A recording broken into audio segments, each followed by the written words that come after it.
জয় গুরু, বন্দে পুরুষোত্তমম। আজ আমরা আলোচনা করব, আমরা স্ত্রীরা এমন কিছু কাজ করে ফেলি যার জন্য স্বামীর আয়ু কমে যায়। প্রত্যেকটি স্ত্রী চায় তার শাঁখা সিঁদুর যেন অক্ষুণ্ণ থাকে, স্বামী যেন দীর্ঘজীবী হয়। কিন্তু স্ত্রীরা এমন কিছু কাজ না জেনে বুঝে করে ফেলে যাতে স্বামী রোগগ্রস্ত হয়ে পড়ে, স্বামীর আয়ু কমে যায়। একজন স্বামীর জীবনে তার স্ত্রীর ভূমিকাই সবচেয়ে বেশি। একজন স্ত্রী যেমন তার স্বামীকে সফলতার শীর্ষে পৌঁছে দিতে পারে, আবার কোনো কোনো ক্ষেত্রে সেই স্ত্রী আবার স্বামীকে বিষিয়ে দিতে পারে তার জীবন। স্বামীকে সামনের দিকে এগিয়ে না দিয়ে পিছনের দিকে টানতে থাকে।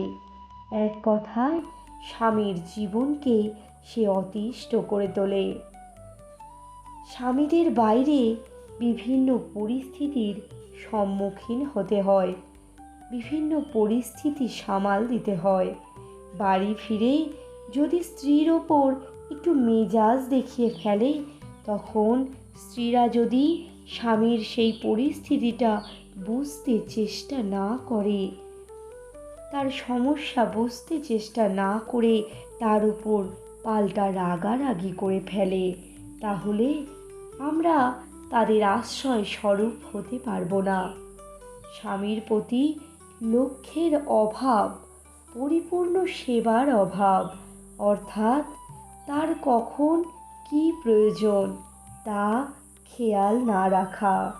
শ্রী শ্রী ঠাকুর বলছেন বড় মার কথা, ঠাকুরের কখন কি প্রয়োজন বড় মা কিন্তু না বলতেই বুঝে নিতেন। তাই সমস্ত জিনিস তিনি স্তরে স্তরে সাজিয়ে রাখতেন। আবার ঠাকুর একটা হাঁচি দিলেও তিনি লক্ষ্য রাখতেন, ঠাকুরকে সেদিন চাটনি আর খেতে দিতেন না।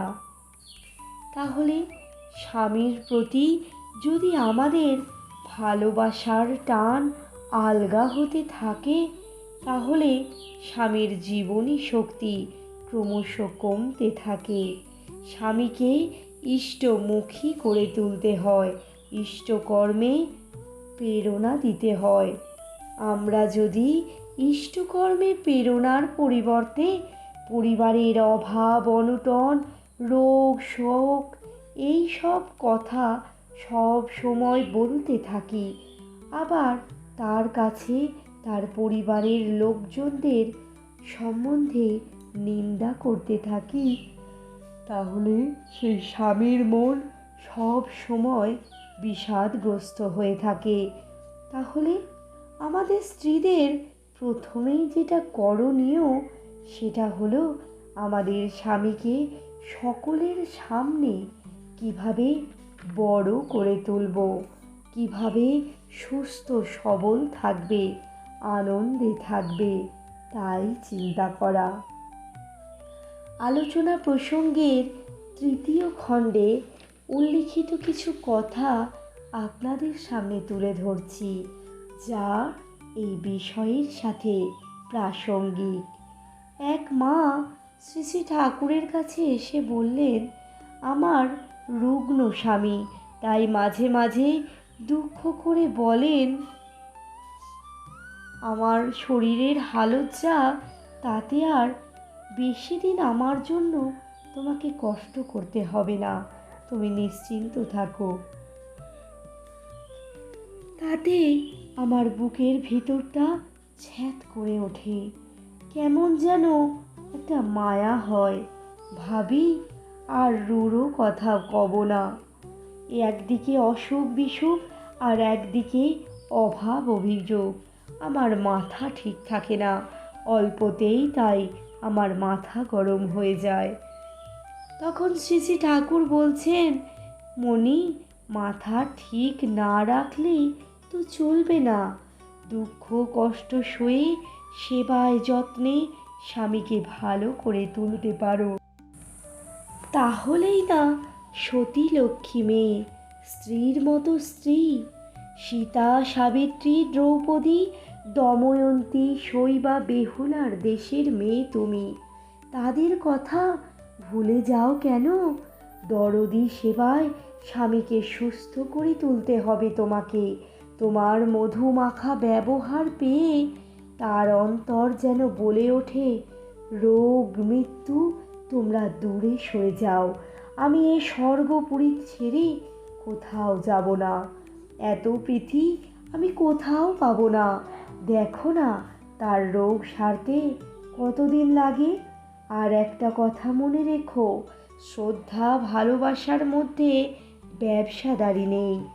স্বামী রুগ্ন অসমর্থ, সেই জন্য যদি তার খাতির কমে যায় তোমার কাছে, তাহলে তোমার ভালোবাসার দাম কোথায়? একটা পামরের চাইতে তুমি উঁচু হলে কোন দিক দিয়ে? ভালোবাসার জন যদি বিপন্ন হয়, সেই সময়ই তো তাকে বেশি করে দেখতে হয়।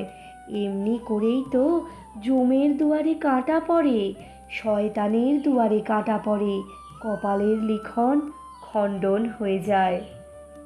তাহলে দেখুন, শ্রী শ্রী ঠাকুর বলছেন, স্ত্রী যদি স্বামীকে ইষ্ট কর্মে প্রেরণা দেয়, তাহলে সে যতখানি উৎসাহ বোধ করে, অন্য কিছুতে অতখানি উৎসাহ বোধ করে না। স্বামী যদি বাইরে কাজ কাম করে এবং যদি স্ত্রী অভাব অভিযোগ, দুঃখের কষ্টের কথা তার স্বামীকে বারবার বলতে থাকে, তাহলে তার আর জেল্লা থাকবে না, সে বিষাদে আচ্ছন্ন হয়ে পড়বে। কিন্তু যদি স্ত্রী আশা, ভরসা, স্ফূর্তি দিয়ে স্বামীকে ভরিয়ে তোলে, তাহলে সে আরও উদ্দাম হয়ে উঠবে। মেয়েদের তাই সবসময় বুদ্ধি রাখা লাগে, স্বামীকে আরও বড় করে তুলব কিভাবে। তাকে টেনে নামালে কিন্তু দুঃখ ঘুচবে না। বাস্তব দুঃখ কষ্ট থাকলেও তা হাসি মুখে সয়ে নিতে হয়। এভাবেই স্বামীদের আয়ু বৃদ্ধি হয়। তাহলে আসুন আমরা শ্রী শ্রী ঠাকুরের দেখানো পথে চলার চেষ্টা করি, একজন প্রকৃত স্ত্রী হয়ে ওঠার চেষ্টা করি। জয় গুরু, বন্দে পুরুষোত্তমম।